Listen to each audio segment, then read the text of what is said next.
Hi everyone, my name is PK, and here I have Raymond Dupree. He is a building and pest inspector in Perth. The company is Integricheck. I thought I'd get him on today. Well, A, because he's a client, and we'll maybe go into that in a second, but more so to give you a bit of a let's lift the bonnet, let's lift the hood and understand what types of properties you absolutely should not buy. We'll go through a bit of an update on Perth because being a building and pest inspector, Raymond has a really good understanding of where buyers agents, where like educated investors, and also where owner occupiers are really shifting, their attention, different suburbs, different localities in Perth. He might give you some insights as to where's hot in Perth and what the projections are based on the ground knowledge. Boots on the ground. There's no one more qualified in a sense to comment on it than someone who does hundreds, if not thousands of inspections on a monthly, yearly basis. We'll also go through the biggest pitfalls are what people ignore and buy a property, but only to find out, hey, they shouldn't have bought it because of these reasons and the actual foundation or the structural integrity of the property. We'll also go through how to find a good building and pest inspector.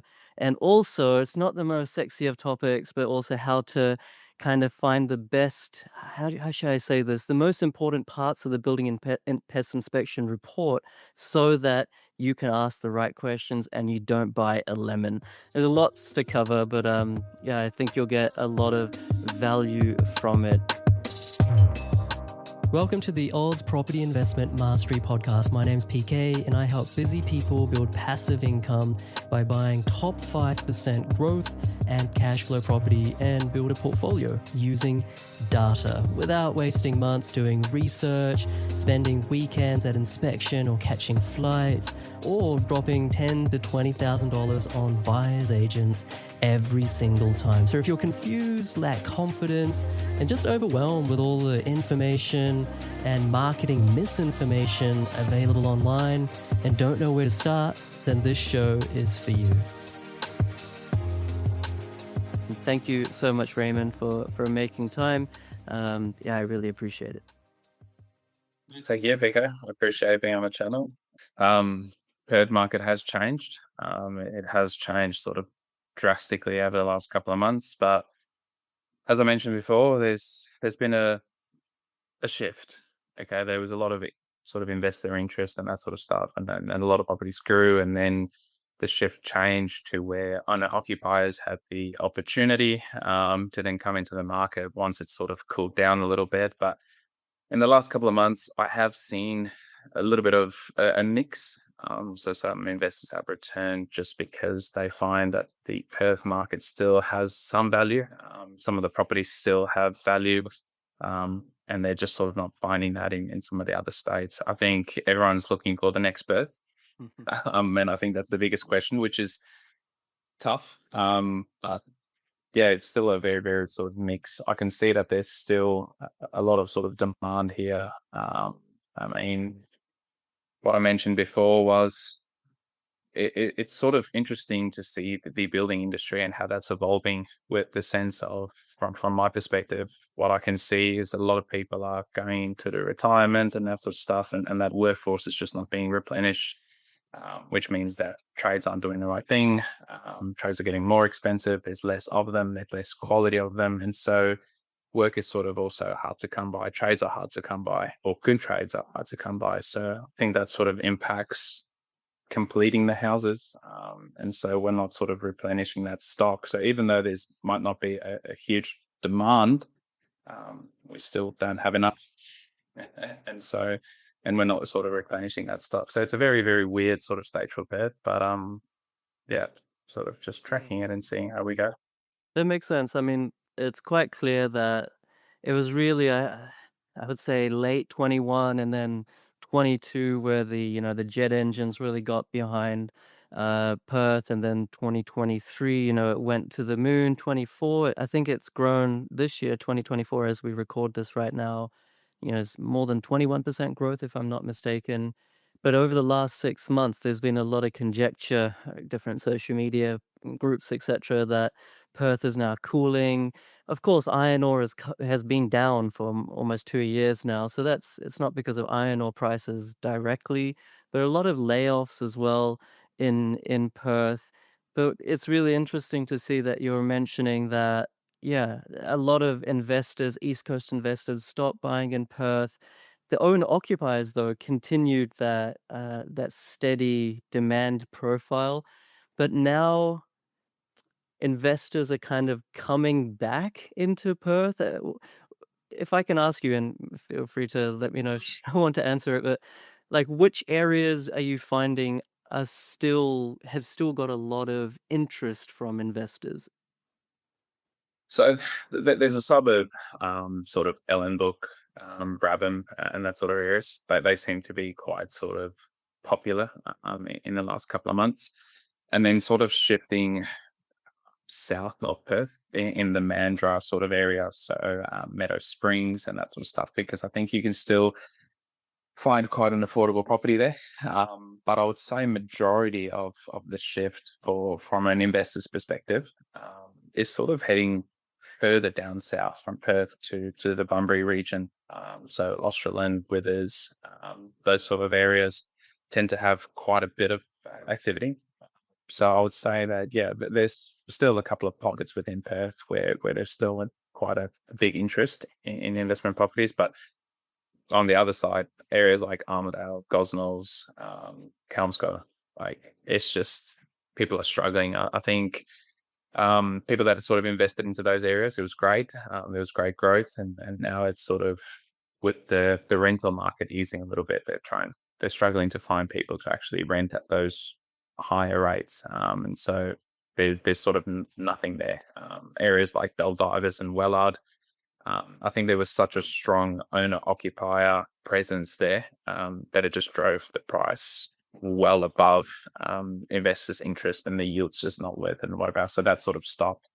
But I would say that, yeah, the areas that I'm currently sort of working on is, yeah, Ellenborough, Brabham, Belgar, Belladura, and then further south, and then obviously the Bunbury region. Right, right. And are those areas different? I mean, if you rewind back and kind of share how you first found out about me, I guess. Um, uh, I'll let you tell, that story. But are those areas different to the areas where you were doing inspections for my clients back in the day? Yeah, absolutely. Yeah, yeah, totally different. I mean, when I first started sort of working with some of your clients and that sort of stuff, there was a lot of interest in the Armidale and Rockingham, Emery, Warnbro, those sort of areas. But I'm talking 2 years ago. So when you were saying, that 2021 period heading into 2022, that was sort of where that areas was focused. Because I mean, again, just top of my head, some of the properties there were bought for probably 100 or $200,000 less than what they worth now. So that was at the very, very early stages. So yeah, totally different aspect, totally different homes that were bought, sort of from your students. But yeah, if you sort of want to go through how I came about you, Yeah.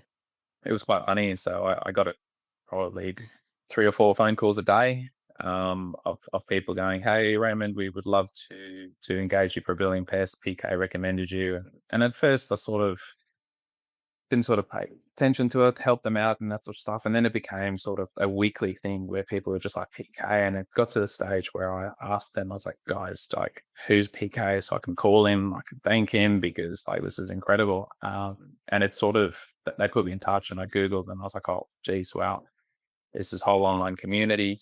Um, and then it sort of progressed. I caught up with one of your students, and I think he was on his third, fourth, fifth, whatever property, and it was just extremely successful in what he was doing. And because we sort of built a bit of a relationship, he's local to Perth. We caught up and we would chat about property and investing and that sort of stuff. And I mean, I asked him, I was like, "How'd you do it? Like, you're doing so well." And he was negotiating incredible prices, like off market, all on his own. And it's not like he has any sort of real estate background. I think he's in IT. And so, yeah, I was firsthand sort of going through that journey with him. And then, yeah, he pretty much said to me that he wouldn't have been able to do it if he didn't do your course. He told me you did your course 2 or 3 times already, and it was just incredible. So, yeah, that led me to do it. And uh, I think it's been incredible so far. And it's great insight because for me, I get firsthand experience on the ground of what the market is doing. if investors have done their research and they engage me to do a BNP, then I know where they're investing and I can see where the market is shifting and how they're going, and tend to, when I sort of quote for a property, I'll look at it online, I'll see the listing price, so on and so forth. So I get a pretty good indication without having to do all the hard work that they do. But I was always curious as to how. And I mean, your course just fit perfectly into that. And it's good for me as well to sort of track the market and understand where I need to sort of focus my business and that sort of stuff. So yeah, it's incredible from a personal perspective and a professional one. I think that's a bit of a hack. If anyone wants to know where particular buyers agents are buying or my clients are buying, you just ask like local building and pest inspectors or like property manager. I shouldn't say that out loud, but it's probably true. That's funny. What do you find? Hopefully not amongst my clients, but what do you find are the biggest problems with houses? Now, talking from a building inspection perspective, that people overlook when buying property, whether it's for investment purpose or whether it's to live. Are there key things that people think, "Oh, she'll be right," kind of thing, but from your experience that, "Oh, look, in 2 years' time, in 5 years' time, 10 years' time, this thing's gonna, like, break your bank." Do you have any, like, a short list of them or something like that? To be honest, I think the biggest one would be termite management. Okay, so I think there's a massive misconception out there when it comes to termite management because there are various opinions regarding it. And I think that that's probably the most important. Like, I mean, I read on your community earlier this morning about a client talking about termite management and when should they buy the property and it's going to cost X amount of dollars and whatever else. And I think that's probably the thing that gets overlooked all the time. So when you buy a property, the last thing that you want to do is spend tens of thousands of dollars. You want the investment property to make you money, not cost you money. Okay. And so when you get a quote come through for a termite management system and it's 2, 3 grand, you sort of go, oh, historically, there's been no issues at the property or anything like that. But I think what people fail to sort of see is as an investment property, you've got no control over the condition of the property. And what I mean by that is, say, for example, historically, there was no issues with termites. You get tenants to move in and they decide, hey, we'll buy a fire pit, we'll get some firewood, and they store the firewood right next to your house. They've just introduced a ideal environment right next to your property, and you don't know. You'll never know. Okay. And that's not something that a property manager will pick up during their inspections or anything like that, but you've just created a high risk area to then for termites to come in. And so if people are not on top of their, you know, inspections and termite treatments and that sort of stuff, I reckon that's probably the most detrimental thing that I've seen. And the worst part about it all is your home and contents insurance doesn't cover you for that stuff. So the underwriters don't cover you for termite damage because they deem it preventable. Okay, they deem it a maintenance thing. So I think for me, people thinking that, oh, it's fine, historically there's been no termite issues, I don't have to worry about termite management. That's probably the thing that I see causes the most damage and costs the most money for people overlooking it. Yeah. Yeah, I mean, I hear what you're saying. I know for myself, when the building and pest inspector has recommended like a termite management plan, I'm always like, they're just trying to make some money, right? It's like it's their upsell kind of thing. Um, and generally, I have to be honest, like I haven't really put in like baiting stations on my investment properties. I normally and this you might tell me this is wrong. Feel free to do so. Yeah. I normally just get it inspected like very regularly, make sure that there's no like termites on the fences or stumps, or if there are, you get those stumps removed. Just I try to be vigilant in that way. From like my one of my Gold Coast principal place of residence, I did install baiting stations. There was like 14 or 15 of them. That was expensive, but expensive property. But what is your recommendation? Like, do you recommend people, regardless of historical termites or not, Yes. install a multi-thousand-dollar baiting station system, or now you can have those chemical pipe things, or like what's your recommendation? Yeah, so every property is different. Okay, so every property is going to require different sort of management, and I mean, in some degree, you're right. Okay, it is an upsell and that sort of stuff. But from my perspective, I mean, I'd say 1 in 4 houses has got termite activity here in Perth. Okay. If you Google the termite risk map for Western Australia, you'll see that majority of Perth is high risk.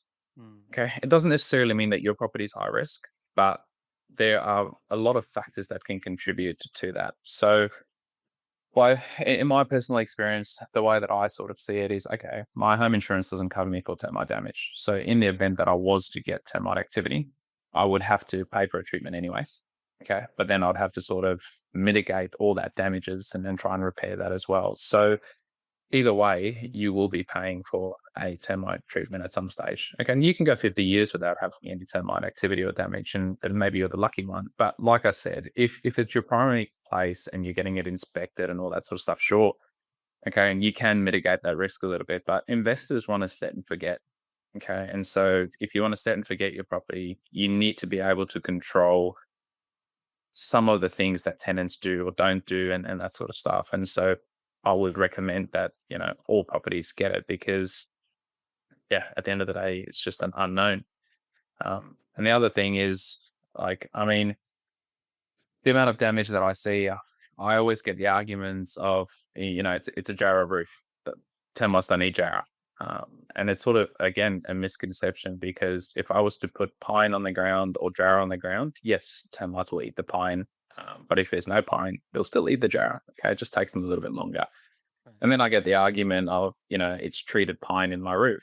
And it goes, yep, sure, no problem. It is treated pine. But you cut every bit of that timber to build your roof. So every single edge is exposed and it's no longer treated. Okay. So there are so many variables that go into all of that. People go, it's a slab on ground, it's a double brick home. I don't have to worry about it, but you still have timber cabinets, timber flooring, all that sort of stuff are still at risk. So, I mean, to give you an example of probably the most ludicrous one I've ever seen was a steel framed house with a steel framed roof and the termites actually gotten into the ceiling lining and they absolutely destroyed a brand new house ceiling from the front to the back. And the reason for it is there's a nutrient called cellulose, without getting too technical and boring about it, but it's within paper and gyprock and all that sort of stuff. So even a steel framed house with a steel framed roof got attacked by termites and there was tens of thousands of dollars of damage. That could be mitigated by termite treatment. So I think that's probably the thing that people go, should be all right. And it can sometimes be not all right at all. Crazy. That's crazy. I think that's yeah, it's not just for Perth. I think equally for anywhere in Queensland, especially central northern Queensland, Sydney, New South Wales, South Australia, Victoria to some extent. I don't know. Maybe the only exception would be Tasmania, given it's so cold down there and termites aren't really a thing. Is that true? I mean, I have a couple of down Yeah, there. that's, yeah. Yeah. Yep, Tasmania is probably like, yeah, if you go look at the risk map of Australia, Tasmania I don't think they have any termites. I could be wrong, like double check that. But yeah, I think that they're extremely low risk. Yeah. Okay.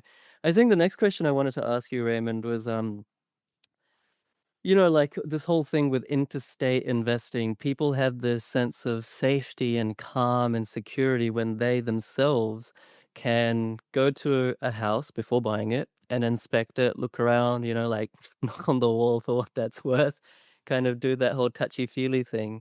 And I'm always saying that, look, for me, myself, even if I go to a local property, I would still prefer the property manager to go with me or without me because they know more about the leasability, the demand profile from tenants, the street, so many things that I wouldn't know regardless of me going there or not. Taking it to the next level, now a building and pest inspector goes even further or even more depth than what a property manager would. So I'm just trying to dispel like what are the things that you pick up, uh, in like a being at a property for an hour or an hour and a half versus average Joe like me who would walk around and be like, "Yep, everything seems to be where where it needs to be." Like, how? Why should we use someone like you in the first place? Yeah, I think that's a very good question. And I mean, a lot of people, the first thing is price objection. Okay. So a lot of people go, I'm going to be spending $500, $600, $700 on a building and pest inspection, but I looked at the property and it was fine. I think there are multiple factors where it's the experience of the building inspector and the knowledge to know where to look. And when we do an assessment on the building, it's not just a case of I walk into a room and I look at the crack and then that's the crack. And I can determine based on it's just purely looking at it, what's causing it. Okay. You do an assessment of what's the moisture control around the outside of the building and what's happening inside the roof. And then based on all of those things, I can make a determination or an educated assumption as to why that is cracking or why it's not cracking. And I feel like a lot of people, it goes either way. They might look at something and go, oh, that's not a problem, or they look at something and they go, geez, that's a huge problem, and it might not be. Okay. And so the experience of a building and pest inspector is just having that knowledge of understanding how termites behave, what attracts them, so you know the areas to go and look, the high risk areas and that sort of stuff. So I think, yeah, inspecting a building doesn't just require you to look at one specific thing. And it requires you to look at all of it and then take that knowledge and experience to be able to go, yep, that's okay, that's not okay, this, so on and so forth. And actually understanding what's happening, how the structure is behaving, how the roof is moving, whether or not that should be there, shouldn't be there, etc. So I think, yeah, no matter what you do, a property manager might look at the aesthetics of it and then advise you on the leasability and all that sort of stuff, as you mentioned. But when it comes to the structure, you really need that deep understanding of one, the construction of the house will alter what it is. To give you an example of that, here in WA, 90% of the houses are double brick. Okay. And probably the most common defect that I come across is moisture on the other side of a shower. Okay. And so a lot of the time, especially East Coast investors, when they see moisture recorded in a building and pest report, it's this first thought that comes to mind is we got to rip up all the tiles, we got to redo this whole bathroom, the waterproofing has failed, etc., etc. But the sort of analogy that I always use is because it's a double brick, in my opinion, and there are other opinions out there, but in my opinion, a bit of moisture on a brick wall is not the end of the world. The moisture itself is not a major issue, but it can develop into mold and it can damage flooring, but the wall's not going to crumble and crack. If it was a timber framed wall, okay, and there's moisture in there, sure. Okay, it is it's a much bigger issue than what it is. So I think having that experience and understanding that this type of building material and that type of building material, same defect, can have a totally different outcome. Okay. And that's where the value of your building inspector will come in. Right, right. And are there particular or are there different types of housing quality in different parts of Perth? I mean, it's a kind of obvious question. Of course, the more expensive areas will probably have better spec homes. But let's say at like similar price points, let's say you're talking, I don't know, one area on the south of the river, which is around 600K, one area on the north of the river, which is around 600K, versus somewhere in the Mandurah area, which is around 600K, versus all the way up in, I don't know, Banksia Grove, around 600K, or Tapping. Are there any discrepancies around the quality of the build in different parts of WA or Perth, even on similarly priced homes? Oh, jeez. I know it's a hard question. I'm Yes. just trying to find if there's any Yes. arbitrage, anything for people to be like wary of. Um, I guess so. I think if you want to really break it down, and I'm sort of just gonna go through it in my head, but a lot of the older homes are a lot more, I don't want to say solid or better built, okay, because they're different types. Construction has evolved, okay, different materials selection and all that sort of stuff. The same cavity brick home in, say, Mandurah was built with a jarrah roof as opposed to a house that is built in, say, a newer suburb north of the river, um, that is treated pine and that sort of stuff. So you can't compare it as an apples and apples sort of thing, okay? But I mean, majority of WA's houses are double brick, which I find is a stable construction. There's nothing that I would sort of say is immediately stands out to me, and I'd be wary of it. I think where the issue comes in is the age of the property.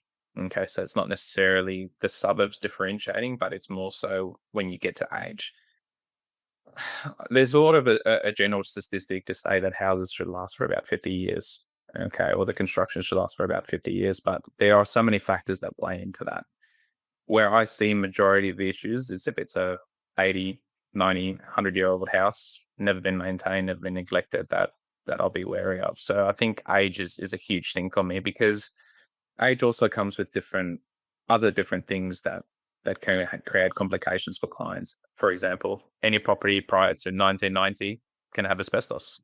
Okay, and the moment people hear the word asbestos, it's also like, a huge issue for them. But it's very common. It was common for those to have fencing, eave linings, that sort of stuff. And I suppose touching on that a little bit is just people shouldn't be that scared or wary of when there's asbestos present on a property, because as long as it's bonded, not damaged, maintained, you can do all sorts of management to encapsulate it and that sort of stuff to maintain it. So it's not the end of the world, um, But yeah, I guess the older the property is, there are things like the asbestos being present, and lack of maintenance and deterioration and just general age. But I would say people need to just be a little bit more cautious of, probably get a plumbing inspection, get an electrical inspection, so on and so forth. Whereas the newer properties, you could probably get away with not doing them. Right. You might have just answered it there, but I was gonna sort of ask a follow-up around, let's say someone buys a 20, 30-year-old home, it's been maintained well, looks good, maybe it's had a kitchen renovation, bathrooms redone, etc. Of course, it's probably unlikely for them to hold it for 40 years, but maybe they hold it for 40 years. It was kind of a hypothetical question. What are the major rocks in the jar? What are the big things that go wrong in even a well-built house from sort of age of 20 to 60 years? Like, are we talking, the roof caves in, or, at some point, or like, I don't know, the piping gets all like rusted and frozen, or I'm just being stupid here, right? But like, what are the Yeah. big things that people need to have in the back of their mind and sort of budget for, or at least know that, okay, don't have a heart attack if, I don't know, if this was to go wrong, or if that was to need $5,000, $10,000 put into it.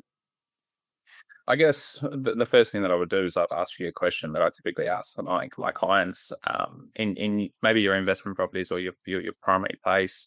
When's the last time you resealed or regrouted your shower? Pretty often. Yeah, pretty Okay. often. I don't know if it's Wrong just person to me, ask. but yeah.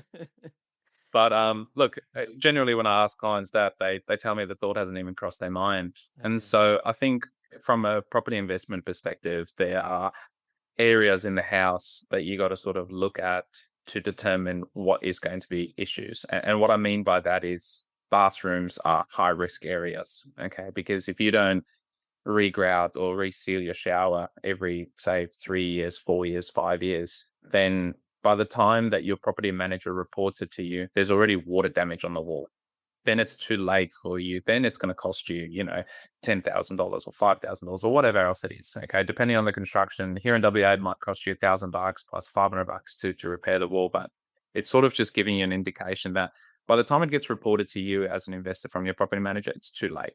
Okay, by being proactive and just resealing your shower and regrouting it, it might only cost you $750 every 2 or 3 years rather than having a massive issue. So my advice would be to, if you say we use the hypothetical situation to say that you're going to keep this house for 25 years, bathroom areas, they get used every single day. People shower every single day. You turn the hot tap on, it's cold tiles, you're all of a sudden like increasing the temperature, decreasing it, it cracks, so on and so forth. Okay. So bearing in mind those things. And then just, doing maybe every 2 or 3 years, get a plumber to come out and do maintenance on your hot water system. Okay. It might cost you a couple of $100 for him to do it. And if there's any leaks that can cause rusting and that sort of stuff, you can prevent from having to change out the unit for $2,000 or $3,000. So I suppose the mechanical services like your air conditioning, your hot water unit, all that sort of stuff, service them. Okay, if you service them, then you won't have to have them replaced and that sort of stuff. They won't start to leak, because once they start to leak or they get damaged, that's when they cause damage, and that's when secondary defects sort of follow. I mean, another stupid example is nobody, or I shouldn't say nobody, but most people don't clear out their gutters. And it sounds like such a simple and stupid thing, but if you sort of break it down, if you don't clear out your gutters, all the rainwater has nowhere to dissipate. Okay. And if it's got nowhere to go and it can't drain away from the house, it goes into the house. And something that's quite interesting is, say, for example, you've got a couple of broken roof tiles, your gutters are filled up and that sort of stuff, and you get massive storm damage. The first thing that they do is they send out someone like me. Okay. And I go do an assessment of your roof and I go, well, to me, it seems like there's a huge lack of maintenance. You haven't cleared out your gutters. You haven't done this. I can clearly see there's water damage here. Claim dismissed. Okay, because it's a lack of maintenance, and I've seen that happen to some clients. Okay, Mm. so I'm not saying that's always the case. It's just sort of something as simple as a broken roof tile or clearing out your gutters could actually, yeah, mean so much long term for your property, because if it overflows, it can overflow into your walls. It can start to cause decay, all sorts of things. Okay. So Mhm. just those basic things, coming back to basic, paint all of your external timbers. Okay. Then they won't decay. Clear out your gutters. Okay. So it won't overflow. Reseal your showers. Service your mechanical equipment.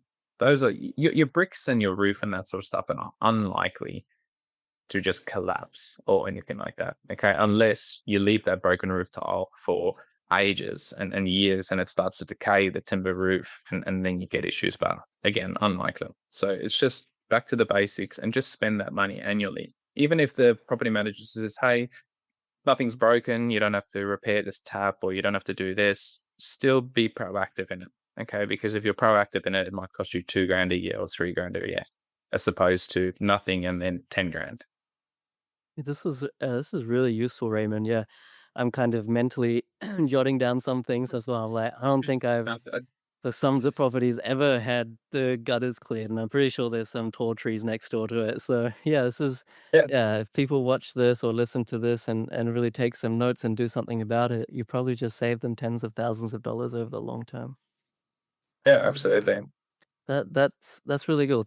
Thank you for that. I mean, you seem like a nice guy, but I have to say that. But how do you find like a good building and pest inspector? I mean, of course, in the course, I recommend people, including you, which is obvious. But um, like, I don't know, people don't trust Google reviews these days. They don't necessarily even trust word of mouth all the time. How can someone who's kind of quite analytical make up their own mind? Let's say they get on the phone with someone like you or someone else. What are the questions they should be asking that will actually help differentiate? Because if they ask, how much experience do you have? Then everyone's going to be like, yeah, I got years of experience. Or how many houses have you inspected? Everyone's done hundreds of houses. Like, how do you tell the top 5% from the rest? Yeah, I guess from my perspective, I think the number one concern isn't for necessarily for people to comment on your experience or anything like that. The number one thing that I find is price. Okay.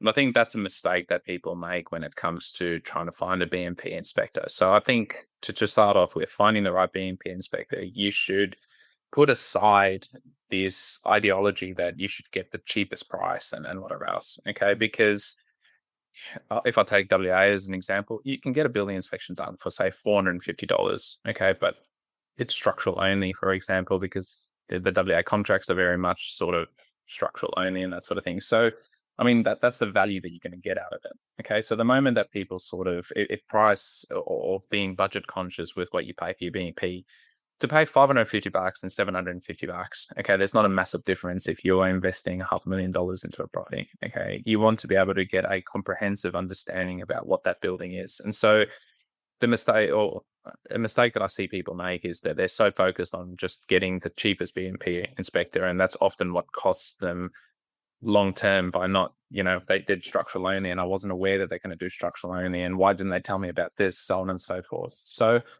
to answer your question, how to find the best BMP inspector, there are some amazing inspectors out there, and I mean, I've often recommended other inspectors as well if I'm busy and that sort of stuff. So it's a case of, if it was me, if I was the one doing the due diligence and I wanted to select the BMP inspector, obviously looking at their qualifications and their background is a factor. But I mean, the way that it sort of works in our industry is the insurance companies have become somewhat of a regulatory body. Okay. And what I mean by that is they have a set of prerequisite rules or qualifications that you have to have in order to be insured. Okay, so unless you meet their criteria, they won't actually insure you. So making sure the BMP inspector has insurance and that sort of stuff would be probably the most important thing for me. And I think it comes down to just having a conversation with them, how much effort they're willing to put in and whether or not they're willing to have that consultation with you afterwards, explain to you the BMP report. Because I mean, most inspectors are really, really good. Okay. It's just about what you're willing to pay is the level of service that you're going to get. And that level of service is going to determine how much value you get out of it. Okay. So Yeah. I don't know if that sort of answered your question, No, but that's a terrific answer. It really is because, if I was to put someone on the spot and say, you've just bought a $500,000 property in Perth, what's the stamp duty that you're paying on it? I can almost guarantee, like, they won't know, right? They'll be like, oh, they won't know it to even the closest $1,000, right? They just, no one knows these things. Yet when it comes to finding a good professional, people like, pick out, $50 cheaper here, $20 cheaper here, $100 cheaper there, and it's not rational. So I mean, that sort of goes for most professionals. Don't go with the cheapest one. Maybe you don't need the most expensive one either, but try to find a good sweet spot of someone that's sort of in that 90th percentile, knowing that the value you get is so important. One more question I had actually was, someone's hired a building pest inspector, great. Like I teach in the course, make sure you have a phone call with them as well after you receive the report. Excuse me. After a few years of buying a property, should you get another inspection done on a regular basis just to keep your finger on the pulse on how it's going? um, I think that's property dependent. Okay, I don't think that that's something that you can just apply as a blanket rule. I mean, look, if you're planning on doing works and that sort of stuff, or you have done works, or there has been an issue in the past. So, say for example, I've done an inspection and there's been a major structural issue in the roof. Okay, they've done extensive works to repair that and whatever else, and you sort of want to make sure that nothing has sort of evolved or sort of gone on from that, then yeah, sure. Okay. But I don't think it's a case of you should periodically get a building inspector to come through and assess the structure unless, there's visual indicators that worry you. If you start to notice cracking or sagging or movement and that sort of stuff, then sure. Okay. Whereas the pest inspection, yes, annually, absolutely. Okay. So, like I explained before, there are so many things that can drastically change the conditions around the property. And so it can appear at any time. Whereas building wise, unlikely. Okay. Right. So Right. I would also recommend that if clients are in a newer sort of area and they've got a property and there's construction nearby, that they definitely consider doing like a dilapidation inspection. Okay. Where what that is an inspector would come out, record the current condition of the property, okay, measure cracks and that sort of stuff, and like have a detailed record of it. Because if that construction then does, affect anything down the track, you've got record of it that you can actually show the comparison of it. Okay, so those sort of inspections, yes. I wanted to just quickly circle back to the question about the BMP inspector and how to select them, and just about that price projection, if you don't mind. Yeah. I guess the reason why I said that that's sort of the main focus is if for example, you engage me as a BNP inspector and I say to you, look, okay, my fee is $650 because this is the value that I bring to you. I will consult with you. I'll basically do my report. Let's have a chat. I'll help you through your maintenance. I'll chat to your property manager, that sort of stuff. And you then turn around and go, yeah, but Raymond, can you please do it for $550 because that's a quote that I got. The services that I've devised in order to give you the most value, um, the price for that is $650. If you want me to match the price for $550, then chances are I'm not going to do the due diligence as much as what I was going to. Okay. And I think that that is where people sort of make the mistake when they select a building inspector. Okay. By doing that, you ultimately kind of force the inspector to really constrain his time. Okay. And therefore, I don't want to jump on a call with you for an hour. Okay. Because, that money that or the price that you would have paid included that, and now you're sort of trying to bring that down. So yeah, just to give people advice. I'm not saying that you should pay astronomical money for a BMP, but if you're spending $500,000 on a property, okay, and you got to pay $700 instead of $550, don't sweat it. But make sure that the value you get out of that inspector is what you require. Okay, if you're not someone that can read a BMP report, or it doesn't make sense, and it's often referred to as a horror story, find someone that is willing to sit down with you and actually, explain the report, explain what this is, explain what the building jargon is, so on and so forth. Okay, so I think that's very important. Yeah, don't be penny wise and pound foolish. I recommend everyone should actually get on a phone call with their building and pest inspector for, a good period of time and go through the report, because the report can say things, but the reality could be slightly different. It could need to be fleshed out more, and crystallized, and you can get some insights out of that. In fact, you mentioned all the ways that a building and pest inspector, I'm not here to like kind of prop up your industry or anything, but yeah, just saying the truth, obviously they save you money by, avoiding buying a lemon. But also, like my clients, and you'd know this, Raymond, I'm sure that they've done it with you as well, on the back of a building and pest inspector's report and all the things that the house needs doing, you can actually use that as collateral to negotiate down the price. And obviously in WA, it's not as common as on the East Coast and other states where the regulations are a bit different and the legalities are a bit different. But with the right clauses, I've had clients, you know, on the back of the report negotiate like $20,000 off, $15,000 off, $10,000 off the price of the property, even though I shouldn't be saying this, like it doesn't cost that much to fix it. And so if you know how to play your cards right, and if you upload the same type of building intel that your building and pest inspection report and inspector has, then you can actually it's like such a huge ROI on that $600-700 of investment. But yeah. And I mean, to touch on that, if you sort of build this relationship with your BMP inspector, okay, like I've got long-term clients that have bought 12 properties, okay, and they've used me every single time.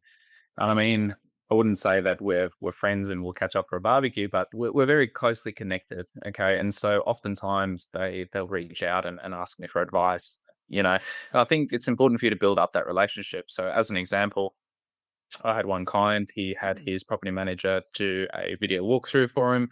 And he just didn't quite understand some of the defects that she pointed out, what the costings were going to be. And because WA is so strict on doing, your due diligence and not being able to do a BMP until finance has been approved. And if you do it, it's only major structural issues.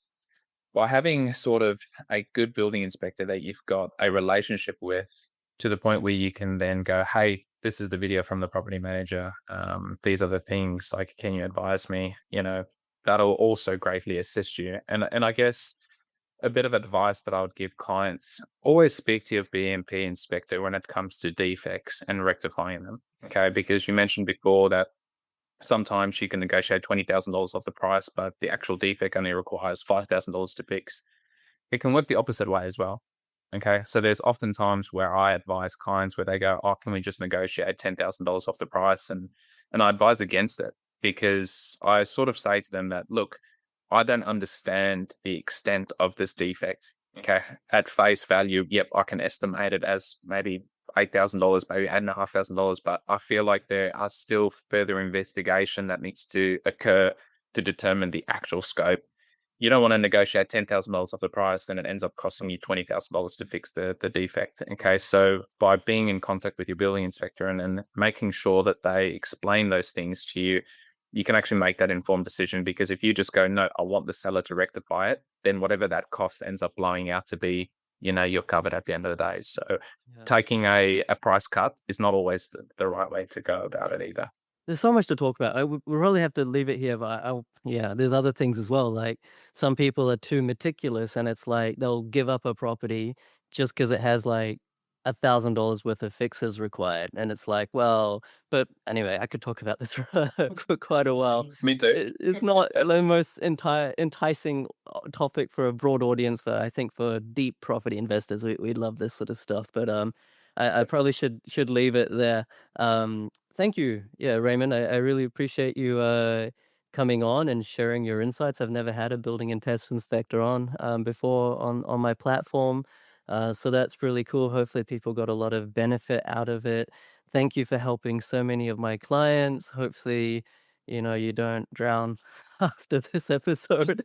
That would be good to continue servicing my clients. And thank you all for also for doing the course and everything like that. Yeah, genuinely good guy, and yeah, I hope everyone you can see what a good building and pest inspector looks like, how they talk, how they think, how measured they are. They're not dramatic this way or the other. So yeah, appreciate it, Raymond. Thank you, Vika. It's been an absolute honor, and yeah, thank you for the course. I mean, I mentioned before that from a personal perspective, it's been absolutely fantastic in my inspection journey. Oh, sorry, investment journey, but also professional. Okay, it's really sort of helped me hone down in the industry that I want to go into, the direction that I want to go into, and that sort of stuff. So it's been tremendous value, and yeah, I'm honored to be on it, and whatever else. Hopefully, everyone got good value out of it. Good one. All right. Thanks so much, Raymond. And thank you, everyone, for watching or listening. If you guys want different types of professionals on this platform, like other brokers, other property managers, conveyancers, etc., please leave that in the comments and I'll make an effort to interview a wide range of professionals to try to bring you as much valuable content as possible. Hit the subscribe button, share this because I know that I don't have the stats, but I think a lot of people don't even get a building and pest inspection done. So share this with any friends who are about to buy, to live, or to invest. And thank you for being part of the community. Thanks so much, and thanks again, Raymond. So yeah, PK, thank you.